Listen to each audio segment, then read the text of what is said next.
rotted plywood there. Oh, wow. And I'll call David today and give him a synopsis on his house. yeah. I've been giving him updated pictures basically daily. So when you come along things like this, Nick, do you call you said you were going to call the client? Is that usually what you do when there's something that's like this? Yeah, this is probably, I'm sure you knew a little bit, but that, yeah, I will call the client now and say, hey, this portion of the deck really isn't secured to the house anymore.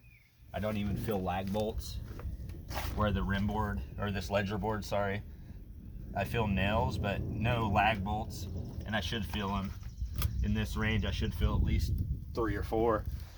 So, which tells me this ledger board that holds the deck up isn't properly fastened to the house. So that's one thing. This log being rotted has caused rot all the way down to the lower level, the basement level. So I'll call the homeowner, probably send him some pictures, and tell him what I found, and if he wants us to proceed with further to get any of this stuff shored back up to the house properly. Okay.